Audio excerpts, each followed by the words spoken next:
Hello everyone. जैसा कि आप सभी अब तक इस कॉन्सेप्ट पढ़ाएंगे, सबको सिखाएंगे, इस सीरीज से भली भांति परिचित हो चुके होंगे। और इसमें आई एग्जाम बी के द्वारा जो विभिन्न फैकल्टी हैं, अपने अपने विषय से संबंधित कॉन्सेप्ट को क्लियर करवाया जा रहा है इस सीरीज के द्वारा। और इसी श्रृंखला के अनुसार आज हम राजभाषा के एक महत्वपूर्ण प्रकरण राजभाषा नियम 1976 के बारे में सीखेंगे और जानेंगे कि राजभाषा नियम 1976 में कुल कितने नियम हैं और इन्हें बनाने की आवश्यकता कैसे पड़ी। ये हमारा जो राजभाषा नियम 1976 का प्रकरण है उसका भाग 1 है, क्योंकि ये जो 1976 के नियम है वो थोड़ा सा बड़ा टॉपिक है, इसलिए इसको हमने 2 भागों में किया हुआ है। और पहले भाग में हम आधी चीजों को समझेंगे और दूसरे भाग में भी इसके आगे आने वाली चीजों को समझेंगे। तो चलिए शुरू करते हैं आज का प्रकरण।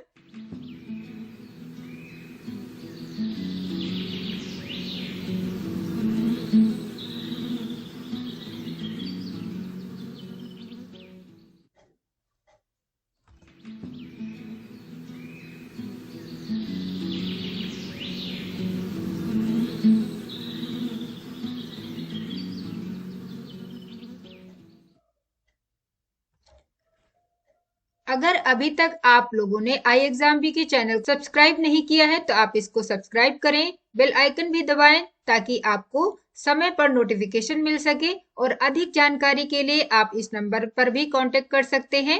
अब राजभाषा नियम 1976 को हम पढ़ने जा रहे हैं, तो सबसे पहले हमें पता होना चाहिए कि इसका आधार क्या है, इसका बेस क्या है, आखिर राजभाषा नियम को किस तरीके से बनाया गया।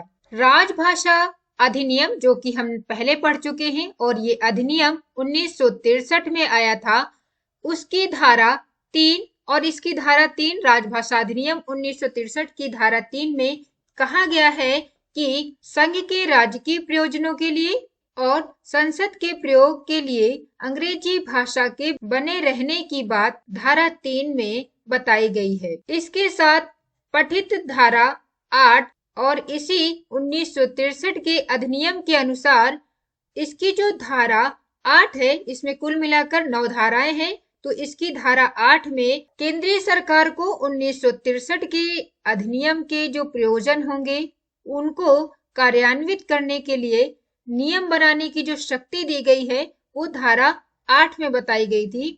और इसके अनुसार इन शक्तियों का प्रयोग करते हुए केंद्रीय सरकार निम्नलिखित नियम बनाती है। इसलिए केंद्र सरकार द्वारा ये नियम बनाए गए थे। 1976 में केंद्र सरकार को राजभाषा अधिनियम 1963 में इस प्रकार से धारा 3 और धारा 8 की शक्तियों का प्रयोग करते हुए केंद्र सरकार ने जो नियम बनाए उन्हें हम राजभाषा नियम 1976 के नाम से जानते हैं। जब केंद्र सरकार को ऐसी शक्ति प्राप्त हुई कि वो राजभाषा अधिनियम 1963 में धारा 3 और धारा 8 का प्रयोग करते हुए नियम बना सकती है, तो भारत सरकार ने राजभाषा अधिनियम के उपबंधों को कार्यान्वित करने का दायित्व गृह मंत्रालय को सौंप दिया।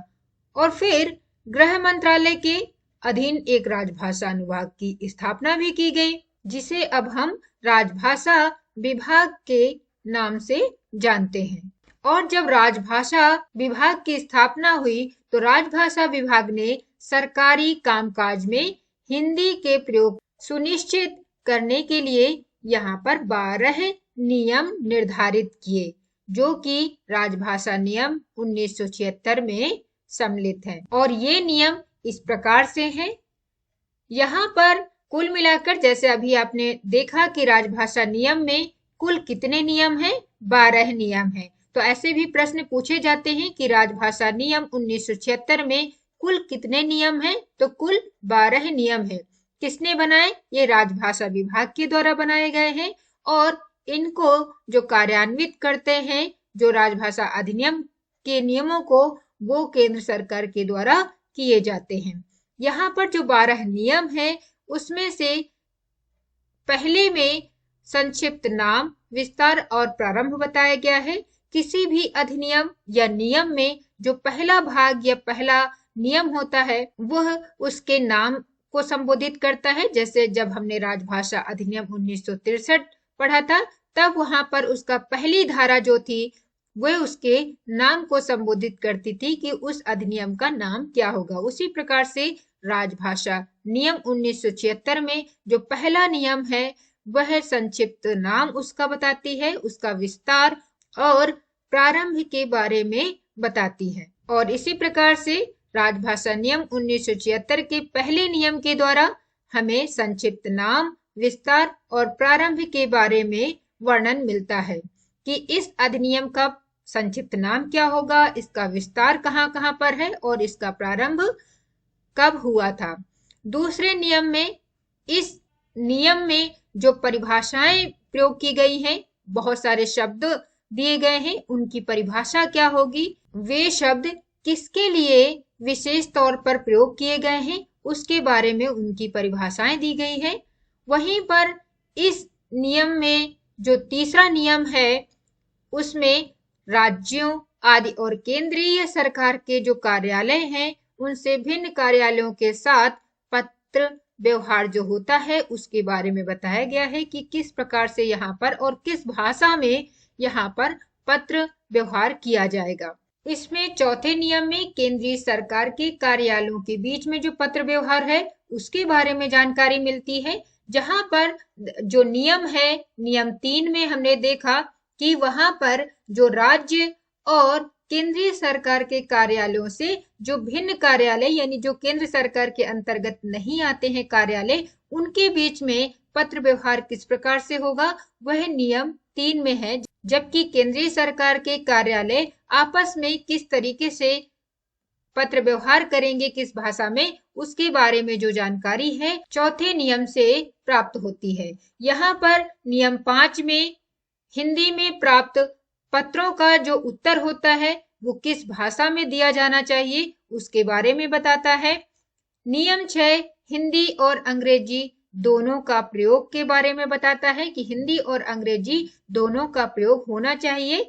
जबकि नियम 7 जो है वो आवेदन, अभ्यावेदन आदि में किस प्रकार की भाषा का प्रयोग किया जाएगा, क्या वो हिंदी में लिखे जाएंगे या अंग्रेजी में लिखे जाएंगे या फिर दोनों भाषाओं में लिखे जा सकते हैं, इसके बारे में बताता है।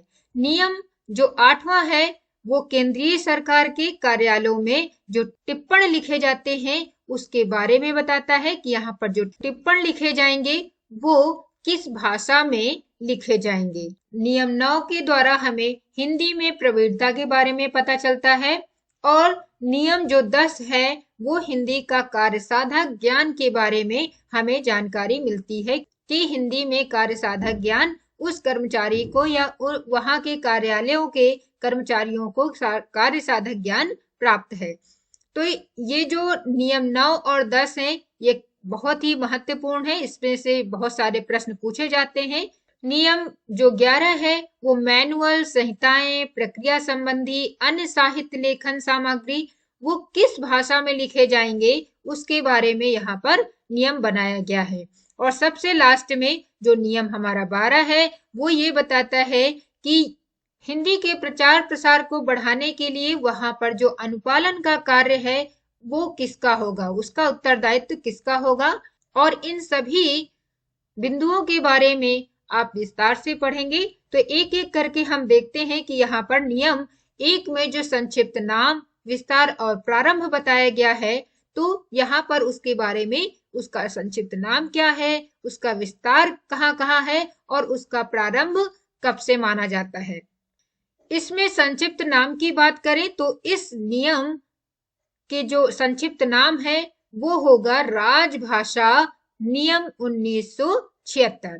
जबकि विस्तार के बारे में बात की जाए तो इसका विस्तार तमिलनाडु राज्य को छोड़कर संपूर्ण भारत में होगा। सिर्फ तमिलनाडु राज्य में इस नियम के पालन करने का प्रावधान नहीं किया गया है, बाकी संपूर्ण भारत के जितने भी राज्य हैं, केंद्र शासित राज्य हैं, उन सभी में इन नियमों का पालन किया जाएगा।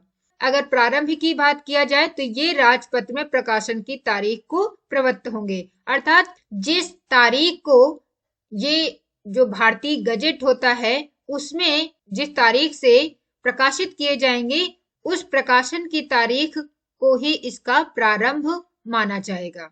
यहाँ पर नियम जो 2 है उसमें परिभाषाएं बताई गई हैं और इन नियमों में जब तक कि संदर्भ से अन्यथा अपेक्षित ना हो, और ऐसा बताया गया है कि ये जो परिभाषाएं दी जा रही हैं तो ये उसी रूप में प्रयोग की जाएंगी जो कि यहाँ पर बताई जा रही है, और इससे अलग अपेक्षित अगर कोई विषय नहीं है तो यही चीजें यहाँ पर मान्य होंगी।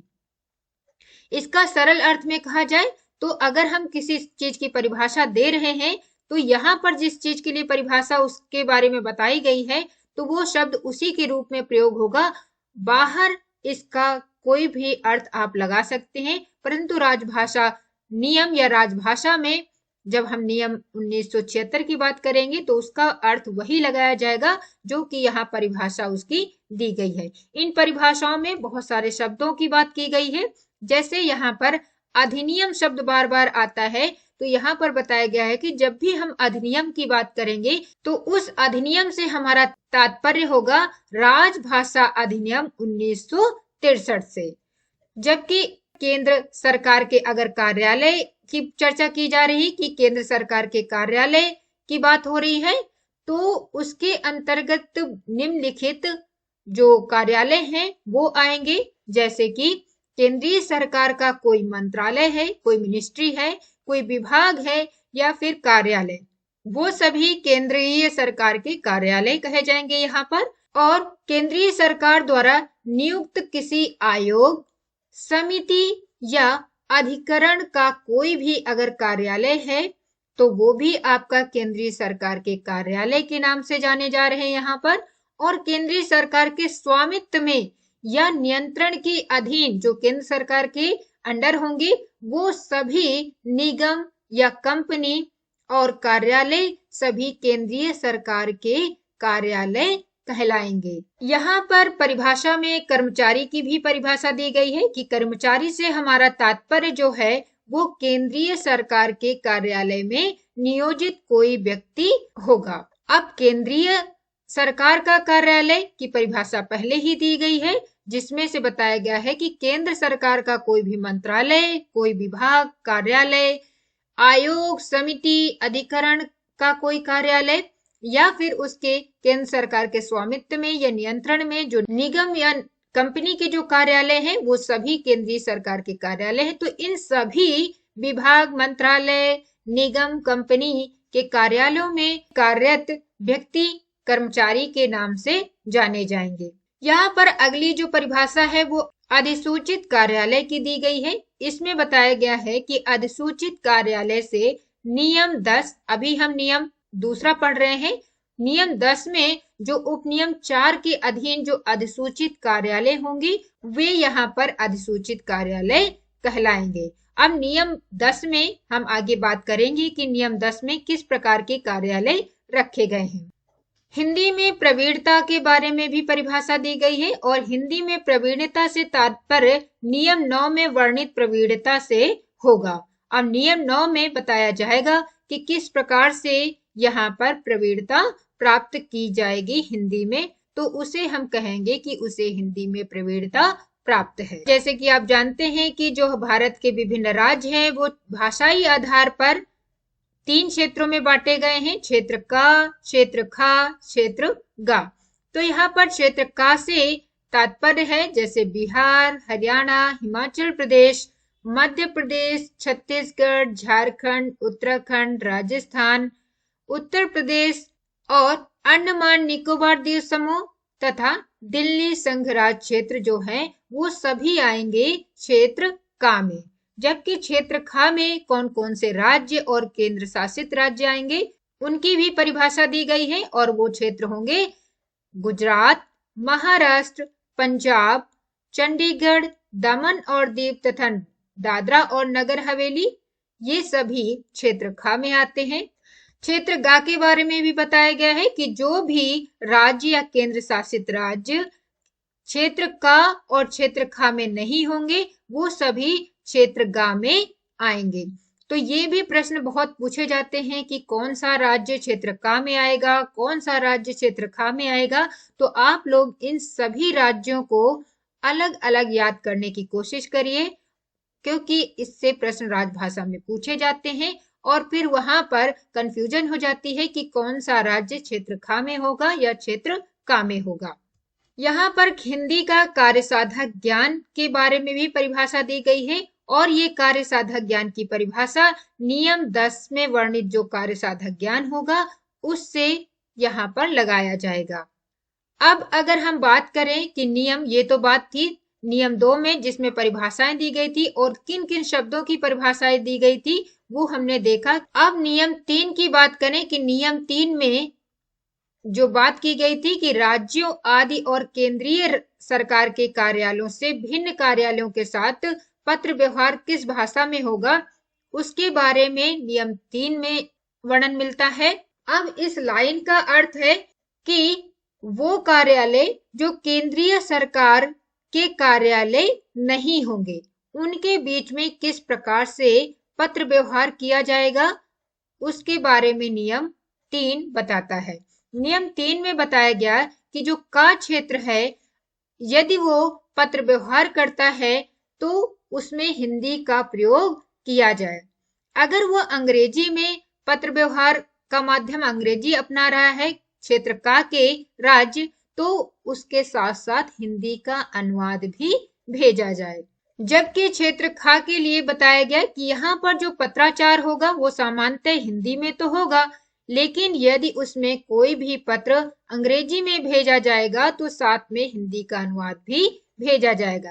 लेकिन क्षेत्र खा के लिए बताया गया है कि किसी राज्य या संघ राज क्षेत्र में किसी व्यक्ति को जो पत्र भेजे जाएंगे वो हिंदी और अंग्रेजी में भेजे जा सकते हैं।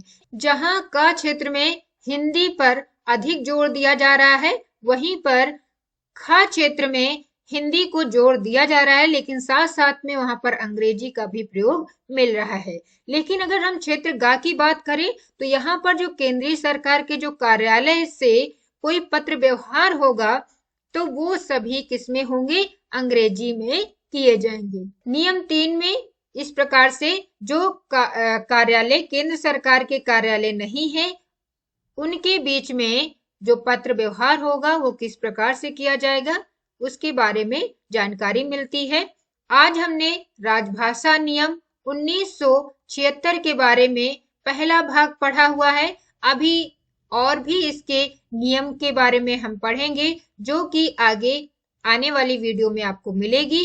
कोई भी चीज अगर सीखनी है तो अगर हम उसको पार्ट में करके सीखते हैं तो वो आसानी से हम सीख सकते हैं। और ये जो प्रकरण है वो थोड़ा बड़ा है, इसलिए इसको हमने पार्ट में डिवाइड करके यानी अंश में डिवाइड करके सीख रहे हैं। तो यहाँ पर पहला भाग आज हमने सीखा है। इसका आने वाली जो अगली वीडियो होगी उसमें दूसरा भाग होगा, उसमें आगे के नियम के बारे में हम सीखेंगे।